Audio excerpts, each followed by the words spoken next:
राधिका गोरी से विरज की छोरी से मैया कराए दे मेरो ब्याह।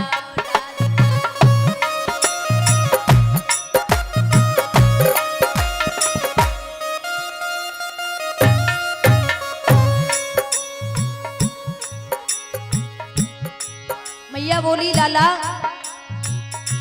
उम्र तेरी छोटी है, नजर तेरी खोटी है। उम्र तेरी छोटी है, नजर तेरी खोटी है। कैसे कराए दूं तेरो ब्याह।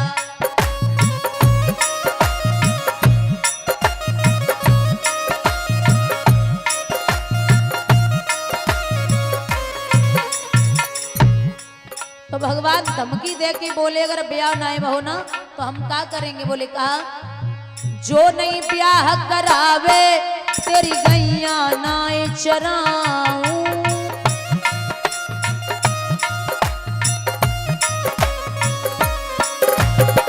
आज के बाद मेरी मैया तेरी देहरी पे ना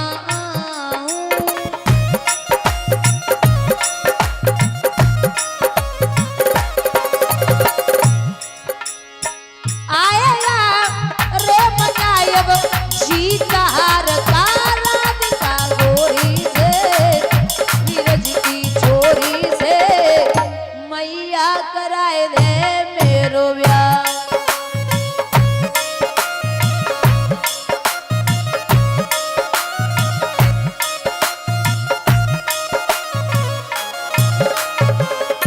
और मां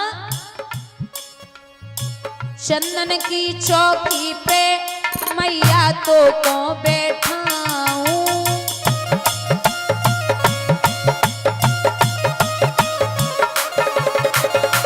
अपनी राधिका से मैया में चरण तेरे दबाऊं।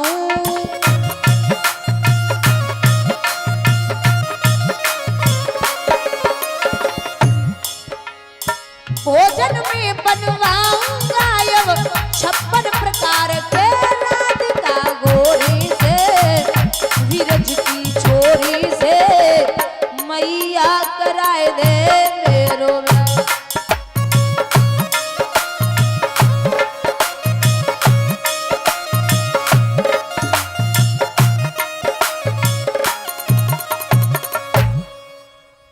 भगवान छोड़वे के ले चले। कीर्ति ने बड़े प्यार से बिठाए लियो, भोजन पानी करायो। सुबह राधा के खरक में सब सखियां बैठी आपस में बातें कर रही। दादा आपसे निवेदन है बहुत ध्यान से सुनना। राधा के खरक में सब सखियां बैठी बात कर रही हैं। ललिता बोली ओरी आली शंकर को खूब मनाओ है।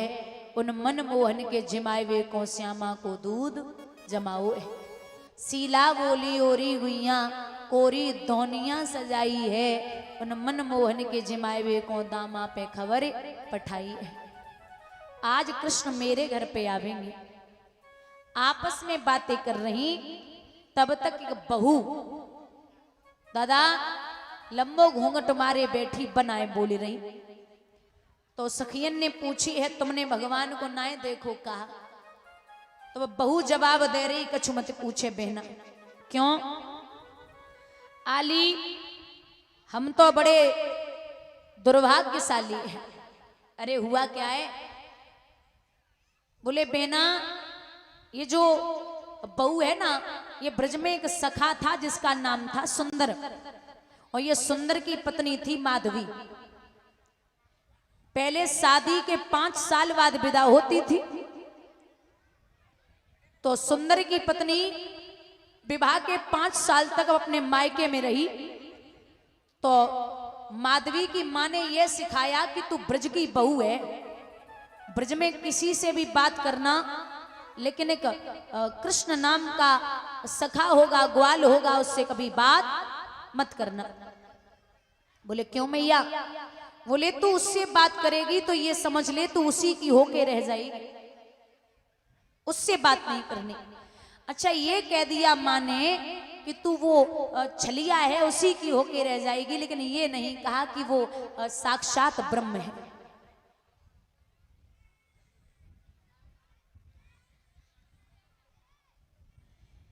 पांच साल बाद जब सुंदर विदा करा के लाए तो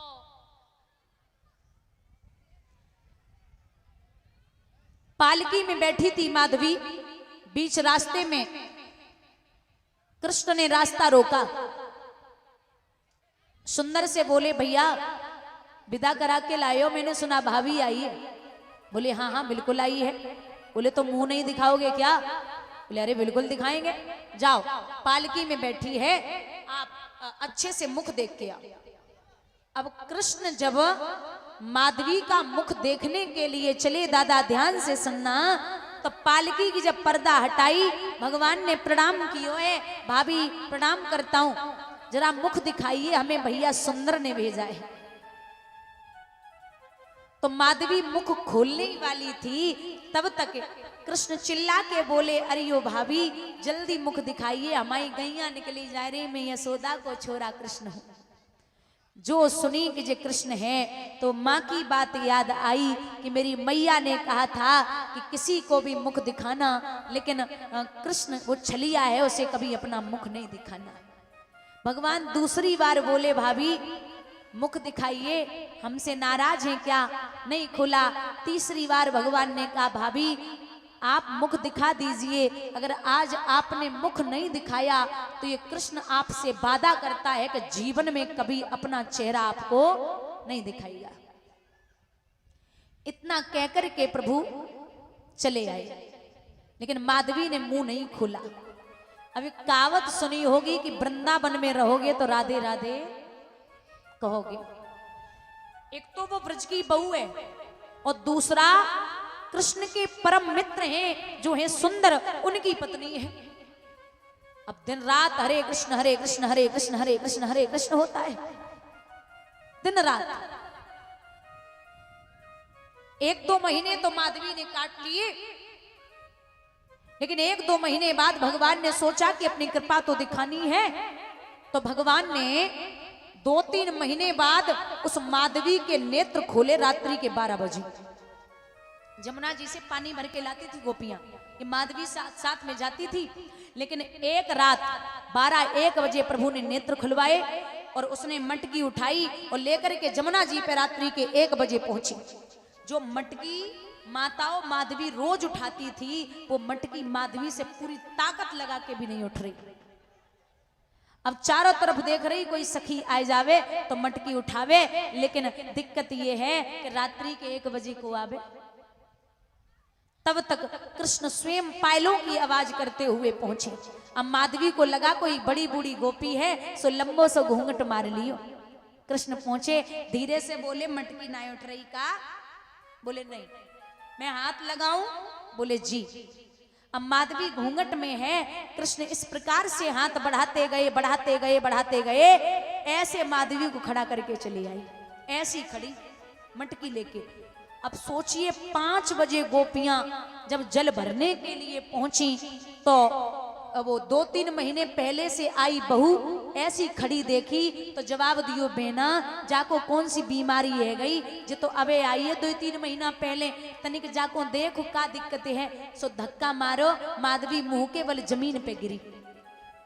जमुना जी से पानी आयो और जल आए कि जब माधवी के मुख पे डालो तो माधवी नेत्र बंद किए किए कह रही है अरे ओ दीदी आज तो रात्रि में गजब है गयो, कारो सो है, सांवरो सो है, मोटे मोटे नैन है, और ये हाथ में चूड़ा है, मोर मुकुट है, सिर पे बेनी है, और तो छोड़ दे बेना इतना सुंदर तो मैंने कबू ना है। देखो पैर में पायल है, मुस्कुराहट तो ऐसी है जो एक बार देख ले वो पागल ही हो जाए। अब पहले तो सखियां सोच रही कि जहाँ पे भूत भूत को चक्कर हुए, और जैसे ही माधवी ने वो रटन लगाई तो सखियां बोली ले बेना जहाँ पे भूत भूत को चक्कर को चुना है, जहाँ पे तो यशोदा को पूत चक्कर डाल के चलो, जहाँ पे कोई भूत भूत को चक्कर ना। अब दिन रात माधवी ये विचार करती है कि ऐसा कौन सा दिन आएगा जिस दिन मैंने कृष्ण के मुख को देखूंगी, ऐसा कौन सा दिन होगा। लेकिन कृष्ण वादा करके आए थे कि जीवन में कभी अपना मुख नहीं दिखाऊंगा। आज आपने नहीं दिखाया, एक बार नहीं, 100 बार नहीं, 1000 बार नहीं, लाखों बार माधवी ने कोशिश की, लेकिन भगवान ने पलट के अपना चेहरा नहीं दिखाया। आप सोचिए, माधवी ने यही प्रण किया है कि अगर इस जन्म में आप अपना चेहरा हमें नहीं दिखा रहे हो तो कोई बात नहीं, ये माधवी आपकी सौगंध खाती है कान्हा कि जीवन पर्यंत तक ये जन्म में काट लूंगी, लेकिन अगला जन्म जब मैं लूंगी तो आपके अलावा किसी और का चेहरा देखना पसंद नहीं करूंगी। यही माधवी अगले जन्म में आके हुई है। मीरा बोली गोविंद भगवान की। ये मीरा कहती थी कि मेरो तो गिरधर गोपाल, दूसरा ना कोई, और जाके सिर पे मोर मुकुट है मेरो पति है। जबरदस्ती शादी कर दी। तो विवाह के बाद पति जब शरीर छोड़ गए, संसार को छोड़ के चले गए, तो राणा ने कहा कि तू अब संतों के साथ नहीं जाएगी, न नाचेगी न गाएगी। अगर तू ऐसा करेगी तो तुझे भोजन पानी नहीं मिलेगा। तो मीरा ने राणा से एक बात कही है कि हे राणा, एक बात सुन ले। मेरी वृंदा बन ससुराल संभाल राणा तेरी नगरी। मेरी वृंदा बन ससुराल संभाल राणा तेरी नगरी। दोनों हाथ ऊपर उठा के श्री राधे।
मीरा की वो हालत है दादा। श्याम रंग में रंगी चुनरिया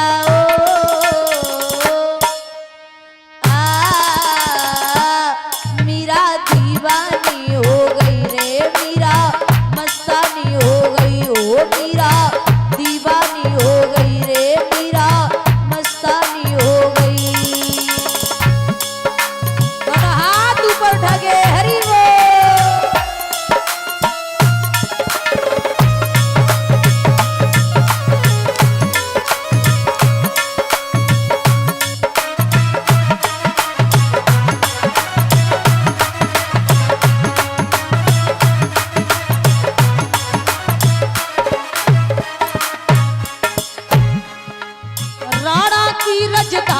छोड़ी लोक लाज सब छोड़ी।